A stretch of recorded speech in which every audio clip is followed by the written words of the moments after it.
नमस्कार दोस्तों, मैं V Chaturvedi Pathfinder Education YouTube channel पर आप सभी मित्रों का स्वागत करता हूं।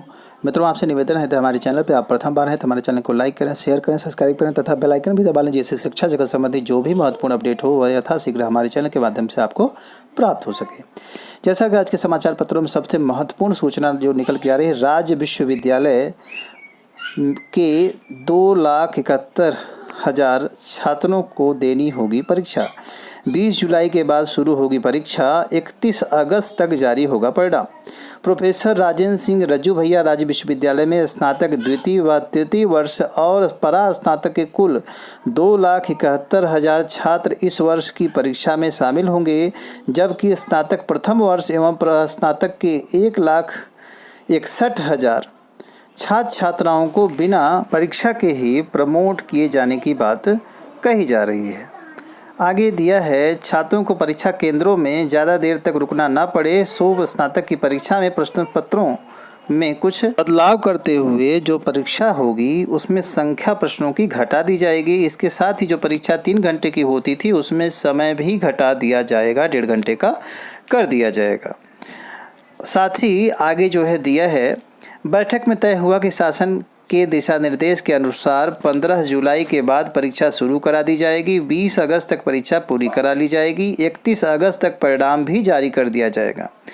लगभग परा स्नातक के 35,000 यानी कुल 1,61,000 छात्र छात्राओं को बिना परीक्षा प्रमोट किया जाएगा। वहीं स्नातक द्वितीय वर्ष के 1,20,000, तृतीय वर्ष के 1,11,000 और स्नातक के तकरीबन 40,000 छात्रों यानी कुल 2,71,000 छात्रों को परीक्षा देनी होगी। तो इस तरह से रज्जू भैया विश्वविद्यालय की तरफ से आदेश जारी हो गया है। अब परीक्षा होना सुनिश्चित है सेकेंड ईयर और थर्ड ईयर की, जबकि फर्स्ट ईयर के जो अभ्यर्थी हैं उनको प्रमोट किया जाएगा। तो यह एक महत्वपूर्ण अपडेट निकल के आ रही है आपके रज्जू भैया विश्वविद्यालय से। तो आप सभी अभ्यर्थी अपनी तैयारी करते रहें और आपको प्रमोट नहीं किया जाएगा सेकेंड ईयर और थर्ड ईयर के अभ्यर्थियों के। अगली महत्वपूर्ण अपडेट निकल के आ रही है, टीईटी आजीवन मान्य करने के लिए शासन को भेजा प्रस्ताव। राष्ट्रीय अध्यापक शिक्षा परिषद की ओर से शिक्षक पात्रता परीक्षा को आजीवन मान्य करने जाने के बारे में प्रस्ताव राज्यों को भेज जाने के बाद सचिव परीक्षा नियामक प्राधिकरण उत्तर प्रदेश अनिल भूषण चतुर्वेदी ने शासन को टीईटी आजीवन मान्य करने के जाने का आदेश हेतु प्रस्ताव भेज दिया है। तो अब प्रस्ताव पर जो ही अनुमति मिल जाती है, अनुमति मिलते ही जो आपके प्रमाण पत्र हैं वह आजीवन के लिए वैध हो जाएंगे। चाहे 2020 की जो परीक्षा है उसकी बात कर लें, आगे जो पिछली जो परीक्षाएं हुई हैं 2011 से, जैसा कि सीईटी में मान्य है वैसा टेट भी मान्य करेगा या नहीं, यह एक बड़ा प्रश्न है। इसकी भी स्थिति स्पष्ट हो जाएगी इसी आदेश के आने के साथ ही कि जो पुराने सर्टिफिकेट हैं वह भी वैध होंगे, अन्यथा 2020 के जो हैं सिर्फ वही वैध होंगे, आगे वाले भी वैध होंगे। पिछला जो एग्ज़ाम हुआ है टेट का वो वैध होगा या नहीं, यह स्थिति आदेश के बाद ही स्पष्ट होगी। अगली महत्वपूर्ण अपडेट निकल के आ रही है, फिर शुरू होंगे प्रचार पद के इंटरव्यू। कोविड के कारण अभिलेख सत्यापन और इंटरव्यू हो गए थे स्थगित। प्रचार के 290 पदों पर होनी थी भर्ती। असिस्टेंट प्रोफेसर की जो भर्ती थी अशासकीय महाविद्यालयों में वह रुक गई थी कोविड-19 की वजह से। उसमें अभिलेखों का सत्यापन चल रहा था। यह 290 पदों के लिए भर्ती प्रक्रिया चल रही थी। यह पुनः से आदेश जारी हो गया है। अब यह जो भर्ती है पुनः से अग्रसर हो जाएगी।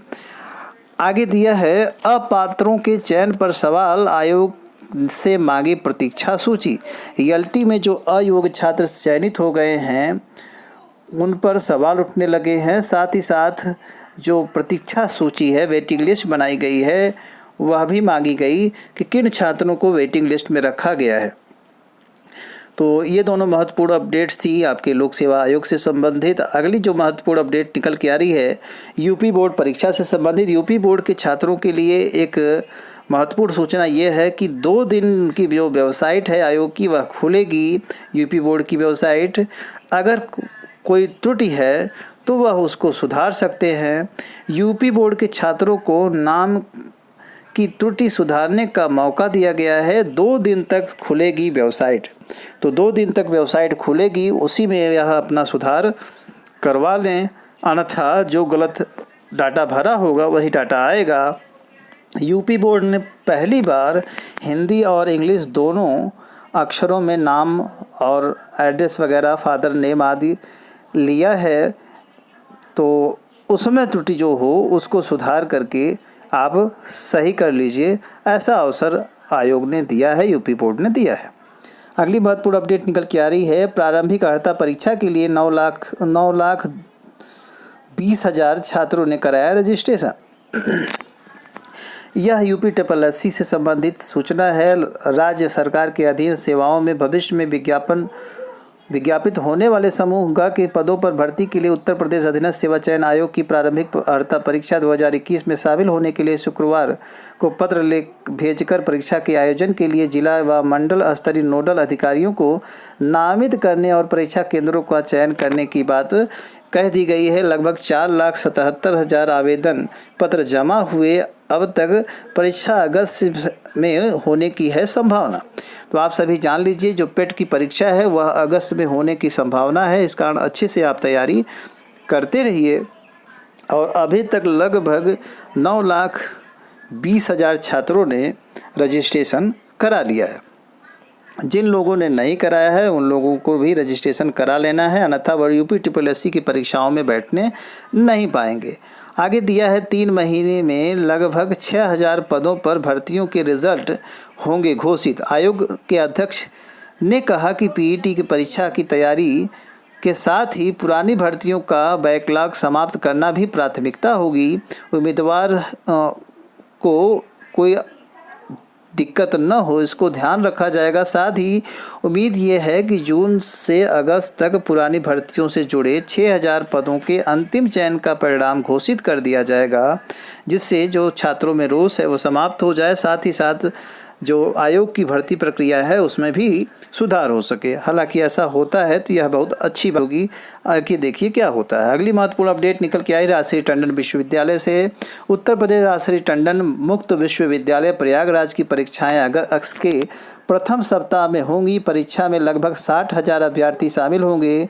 सोशल डिस्टेंसिंग का पालन करने के लिए परीक्षा केंद्रों की संख्या में वृद्धि की जाएगी।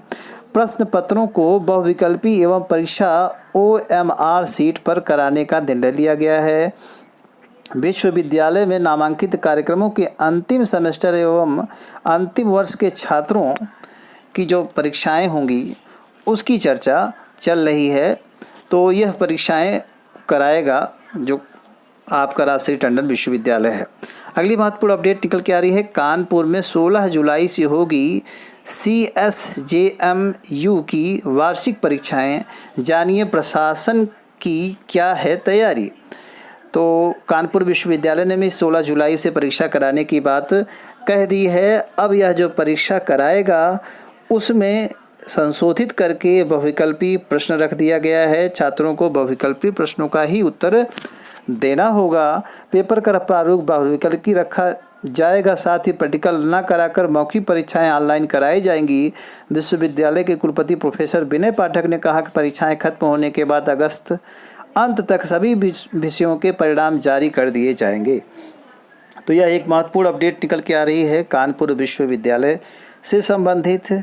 अगली जो महत्वपूर्ण अपडेट निकल के आ रही है रीट परीक्षा से संबंधित है। रीट परीक्षा के स्थगन आदि की कोई सूचना स्पष्ट नहीं हो रही थी।